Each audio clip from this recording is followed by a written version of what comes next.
আসসালামু আলাইকুম বন্ধুরা, এই কথাগুলো মন দিয়ে শুনুন। একটা নেকি দিয়া জান্নাতে যাবে এই উম্মত। সুবহানাল্লাহ, অন্য উম্মতের কথা জানি না আমি, এই উম্মত এক নেকি দিয়া জান্নাতে যাবে। সুবহানাল্লাহ, আলহামদুলিল্লাহ, নবীর একটা আদর্শের কারণে জান্নাতে যাবে। সিরত মানি আদর্শ, আর এটা আমরা কদমে কদমে মুহতাজ। কেননা এই ছোট জীবনটা যদি গ্রহণযোগ্যতা পর্যন্ত পৌঁছাইতে হয় আল্লাহর কাছে, চাই নারী হই, চাই যুবক হই, চাই বৃদ্ধ হই, যেই মানুষই হই না কেন, যেখানেরই হই না কেন, যেই বাসারই হই না কেন, যেই বর্ণেরই হই না কেন, যেই পেশারই হই না কেন, যেই সোসাইটিরই হই না কেন, এই জীবনটাকে যদি গ্রহণযোগ্যতা পর্যন্ত পৌঁছাইতে হয় কার কাছে? দুনিয়া আলাদের কাছে না, মালিকের কাছে, যিনি এক ফোঁটা পানির থেকে অস্তিত্ব দিছেন, যার কাছে আবার আমাদেরকে ফিরা যেতে হবে। পালানোর কোনো সুযোগ নাই। এই জন্যই কোরআন আমাদেরকে বুঝায় আইনাল মাফার। আল্লাহ বলতেছে কোথায় ভাগবে তুমি, বলো কোথায় ভাগবে?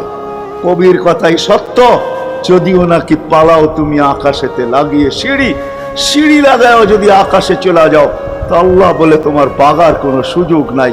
কেননা ইল্লা বি সুলতান, ওইখানেও আমার রাজত্ব, এইখানেও আমার রাজত্ব,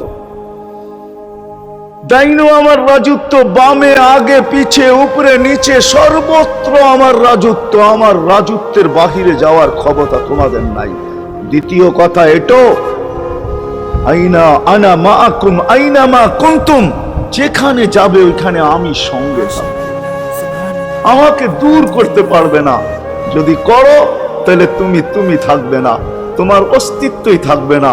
কেন আমাদের ভিতরে আল্লাহ নাই বটে, কিন্তু আল্লাহর একটা পাওয়ার আছে যেটাকে রূহ বলে। কুলির রূহ মিন আমরি রব্বি, আল্লাহর একটা পাওয়ার, একটা সিফত, সবচেয়ে শক্তিশালী পাওয়ার যেটা, ওটা আমাদের ভিতরে আল্লাহ ঢুকায় রাখছেন, যেটাকে আমরা রূহ বলি। কোরআনের ভাষায় রূহ বলে, বাংলা ভাষায় আত্মা বলে।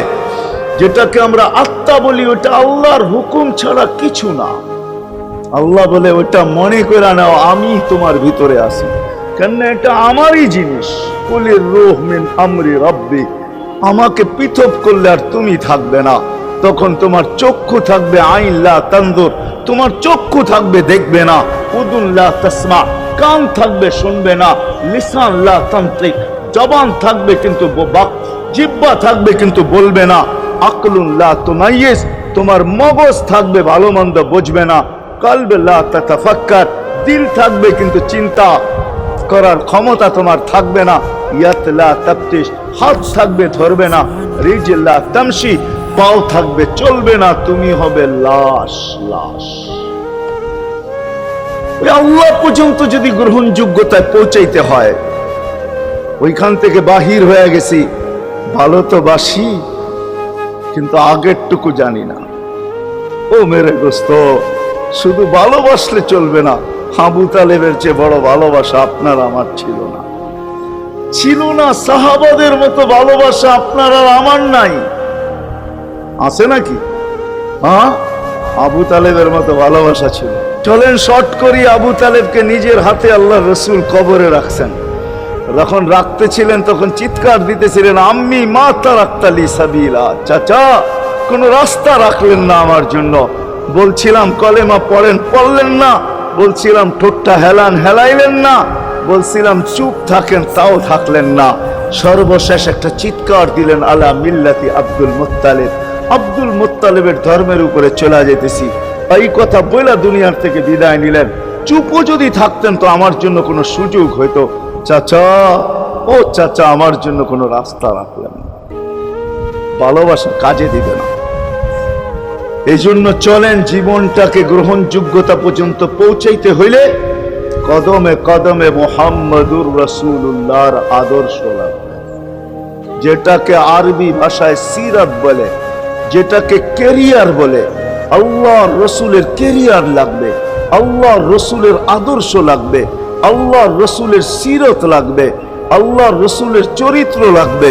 এই জন্যই আল্লাহ কোরআনে বলছেন, লাকাদ কানা লাকুম ফি রাসূলিল্লাহি উসওয়াতুন হাসানাহ, তোমরা লিমান কানা ইয়ারজুল্লাহ, তোমরা যদি আমাকে পাইতে চাও তাহলে আমার আদর্শ সহজ করছেন, কঠিন করেন নাই।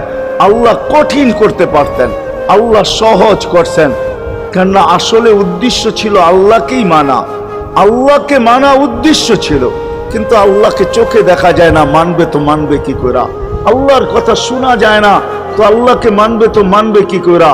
আল্লাহকে তো দেখা যায় না, আল্লাহকে তো আল্লাহর কথা শোনা যায় না, আল্লাহকে ধ্যান ধারণায় আনা যায় না, কোন ধ্যান ধারণার ভিতরে আনা যায় না যে আল্লাহর আকৃতি এরকম। আল্লাহকে ধ্যান ধারণায় আনা যায় না, বর্ণনা দিয়ে শেষ করা যায় না। আল্লাহর বর্ণনা দিয়ে কেউ শেষ করতে পারবে না। কোরআন বড় কিছু আমাদেরকে বুঝাইছেন, অনেক বুঝাইছেন যে আল্লাহর বর্ণনা দিয়ে শেষ করা যাবে না। আল্লাহ শুধু আল্লাহ না, 99 নাম দেখলেই বোঝা যায় যে আল্লাহকে। আল্লাহ শুধু আল্লাহ না, আল্লাহ 99টা পদের অধিকারী। বিদায় আল্লাহ ধরা ছোঁয়ার বাহিরে আল্লাহ মানুষ প্রশ্ন করতে পারে, আপনাকে মানবো তো মানবো কি করে, পাবো তো পাবো কি করে? তো আল্লাহ আসান করছেন যে আমার নবীর আদর্শের ভিতরে আমি লুকায়িত আছি। ফুলের ভিতরে যেরকম ঘেরান লুকায়িত থাকে, আমার নবীর আদর্শের ভিতরে আমি লুকায়িত। নবীর আদর্শ মানতে থাকবে, আমাকে পাইতে থাকবে। এই জন্যই রাসূলুল্লাহর আদর্শ দরকার, সিরাত দরকার, কেরিয়ার দরকার। আর কেন আপনি আদর্শ মানবেন না?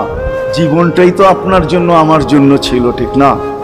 চোখের পানি ছিল তো আপনার জন্য, চিৎকার ছিল তো আপনার জন্য, রাত ছিল তো আপনার আমার জন্য, দিন ছিল তো আপনার আমার জন্য। দুনিয়ার কোনো মুহূর্ত নাই যেখানে যে আপনাকে আমাকে ভুলে গেছেন, এমন কোনো মুহূর্ত নাই। আরশে যাইও আপনাকে আমাকে ভুলেন নাই। যখন আরশে গেছে আমার বিবেক বলে ওইখানে হারায়া যাওয়া দরকার ছিল। মুসা আলাইহিস সালামকে আল্লাহ আরশ থেকে নিজেকে দেখানোর জন্য তাজাল্লি দিছেন। শুধু তাজাল্লি, আকৃতি না, তাজাল্লি দিছেন। 40 দিন বেহুশ ছিলেন, 40 দিন, 40 দিন। অথচ বন্ধু দুইজনে পাশাপাশি বসা, কাবা কাউসাইনি আও আদনা ফাদানা ফাতাদাল্লা ফাআওহা ইলা আবদিহি মা আওহা, পাশাপাশি বসা আছেন। তীর ধনুক থাকলে আপনাদেরকে আমি দেখাইতে পারতাম কতটুকু কাছে হয়েছিল। এরকম কাছে হারায় যাওয়া দরকার ছিল। আল্লাহ যখন জিজ্ঞাসা করছেন কি চাইতে আসছেন, আসআলুকা উম্মতি, এইখানে উম্মত চাবো না তো আর চাবো কি? এই সুযোগ পাবো আর পাবো কখন? এই টেবিলে উম্মত না উঠলে উঠবে কোথায়? এরকম কাছে হব তো হব কখন? এত কাছে পাবো তো পাবো কখন? এত কাছে হব তো হব কখন? এরকম পরিবেশ হবে তো হবে কখন? আপনি এরকম খুশি আবার হবেন তো হবেন কখন? আপনি আমাকে ডাইকা নিয়ে আসছেন, মেহমান বানায়া, আপনি মেজবান, উম্মত চাই। আল্লাহ জিজ্ঞাসা করছে এইখানে উম্মত? তো যুক্তি দিতেছে আনতা রব্বুল কারীম আনান নবিয়্যুর রহিম কাইফা তুদাইয়ু হাদিল উম্মাহ বাইনাল কারীমি ওয়ার রহিম। শুরুতে আপনি, শেষে আমি। শুরুতে আপনি রব্বে কারীম, শেষে আমি নবী রহিম। দুইয়ের মাঝে উম্মত জাহান্নামে চলে যাবে। আমি আমার মনকে বুঝাইতে পারবো না, আমি উম্মত চাই। আল্লাহ সান্ত্বনা দিতেছেন, কাসসামতুল কিয়ামাতা কিসমাইন, কিয়ামতকে দুই ভাগে ভাগ করছি। আমি জানি আপনি একাই চিৎকার দিবেন কিয়ামতের মাঠে উম্মতি উম্মতি বইলা, আর কেউ উম্মতকে স্মরণ করবে না। নবীরা তো মাকেও স্মরণ করবে না, বোনকেও স্মরণ করবে না, সবাই নাফসি নাফসি বলবে। আপনি উম্মতি বইলা চিৎকার দিবেন। বিদায় কিয়ামত আপনার আর আমার মাঝে ভাগ, আর কারো মাঝে না। সালতোতা শাফি তো সাফা, ওই দিন আপনি চাইতে থাকবেন, আমি দিতে থাকবো। আপনি সুপারিশ করবেন, আমি মঞ্জুর করতে থাকবো। লা ইউখজিকা ফি উম্মতিক, আপনার উম্মতের ব্যাপারে আপনাকে আমি লজ্জিত করব না। কোরআন আসছে আল্লাহর রাসূলের কাছে, অদ্দুহা ওয়াল লাইলি ইযা সাজা মা ওয়াদ্দাআকা রাব্বুকা ওয়া মা ক্বালা। এই সূরার ভিতরেই আছে সাউফা ইউতিকা রাব্বুকা ফাতারদা, আপনাকে আমি রাজি করে ছাড়বো। কোরআন যখন নাজিল হইতেন তো কি অবস্থা হইতো উলামারা জানে।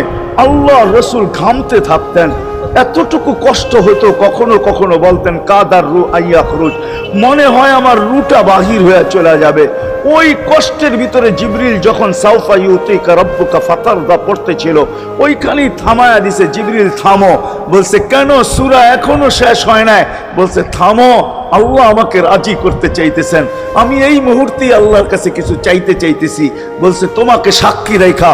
বলছে কি চাবে? তো চিৎকার দিয়া বলতেছে ইলাহি লান আরদা, ইলাহি লান আরদা হাত্তা ইয়াকুনা ওয়াহিদ মিন উম্মতি ফিন নার। ও মাবুদ, ও এলাহি, ও আল্লাহ, এক উম্মত জাহান্নামে থাকা পর্যন্ত আপনার উপরে রাজি হব আল্লাহ, এক উম্মত থাকা পর্যন্ত রাজি হব না। যে আরশে যায় বলে নাই, কিয়ামতের মাঠেও বলবে না। উম্মতি চিৎকার দিবে, হাসান হোসাইন দিবে না। হাসান হোসাইন কলিজার টুকরা ছিল, কোন একদিনের কাহিনী।